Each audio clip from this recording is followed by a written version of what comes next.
Everyone, आज की इस वीडियो में मैं आप सबसे एक बहुत ही इम्पॉर्टेंट टॉपिक के बारे में बात करूंगी, क्योंकि विंटर्स के मौसम में ये समस्या बहुत ज़्यादा कॉमन होती है। तो विंटर्स आते ही पैरालिसिस यानी कि लकवा की प्रॉब्लम देखने को बहुत ज़्यादा मिलती है।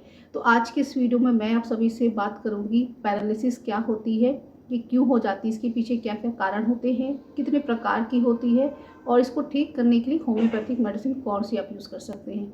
तो ये वीडियो आप सभी के लिए बहुत ही ज़्यादा इन्फॉर्मेटिव है, तो एंड तक जरूर देखें। चलिए वीडियो को शुरू कर लेते हैं। लेकिन उससे पहले आप सभी से मेरी रिक्वेस्ट है, अगर आप पहली बार मेरा वीडियो देख रहे हो और आपने तक चैनल को सब्सक्राइब नहीं किया तो चैनल को जरूर सब्सक्राइब कर लें, साथ में जो बेल आइकन दिया हुआ है उसे भी प्रेस कर लें, जिससे कि आने वाले वीडियो की नोटिफिकेशन आपको मिलती रहे। तो चलिए बात कर लेते हैं पैरालिसिस यानी लकवा के बारे में। तो जैसे ही ठंड का मौसम स्टार्ट होता है तो सर्दियों के मौसम में लकवा की प्रॉब्लम बहुत ज़्यादा देखने को मिलती है। स्पेशली बुजुर्गों में ये समस्या बहुत ज़्यादा कॉमन है। तो पैरालिसिस क्या होती है कि किसी पर्सन में जब सिंगल मसल्स या फिर ग्रुप ऑफ मसल की फंक्शनिंग लॉस हो जाता है, यानी कि शरीर का एक भाग काम करना बंद कर दे या बहुत सारे मसल्स काम करना बंद कर दे, इसको हम पैरालिसिस बोलते हैं। Inability to move a single muscle और group of muscle is called as paralysis. Paralysis 4 type की होती है। पहली होती है मोनोप्लेजिया, जब सिंगल मसल्स इन्वॉल्व होती है, एक भाग आपका अगर पैरालाइज हो जाए तो उसको हम मोनोप्लेजिया बोलते हैं। दूसरा होता है हेमीप्लेजिया। हेमीप्लेजिया वो कंडीशन होती है जिसमें हमारे शरीर का आधा हिस्सा पैरालाइज हो जाता है, कि सर से लेकर के पाँव तक हाफ पोर्शन वो पैरालाइज हो जाता है। तीसरा होता है पैराप्लेजिया। पैराप्लेजिया वो कंडीशन होती है जिसमें हमारा लोअर पार्ट में पैरालिसिस हो जाती है। तो पैराप्लेजिया वो कंडीशन होती है जिसमें हमारी कमर के नीचे का हिस्सा पैरालाइज हो जाता है।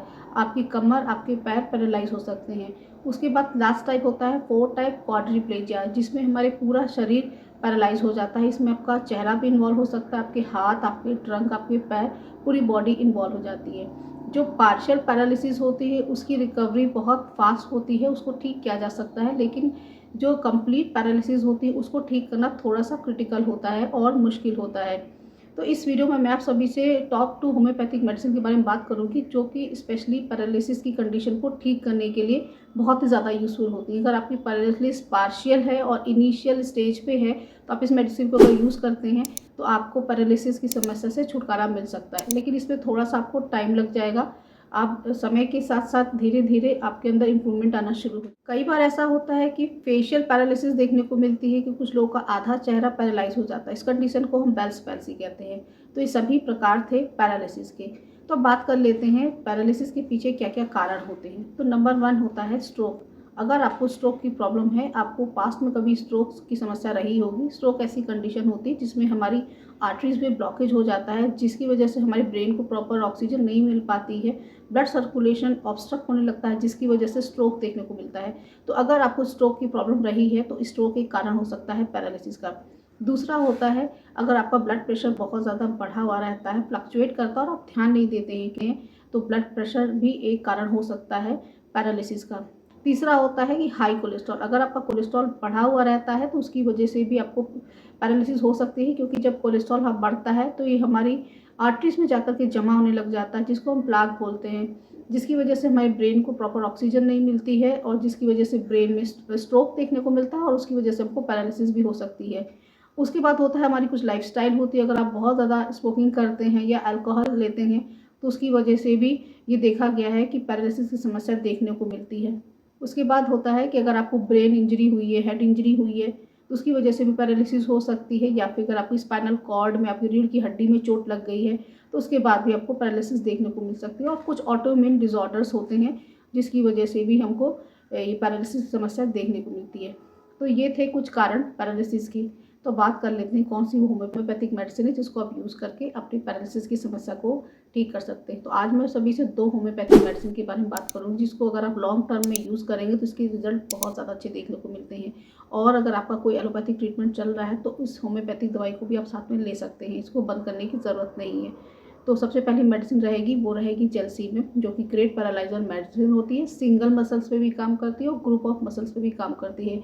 यानी कि अगर आपको हेमीप्लेजिया है या फिर अगर आपको मोनोप्लेजिया है या पैराप्लेजिया है तो सारी कंडीशन पे आप इसको यूज़ कर सकते हैं।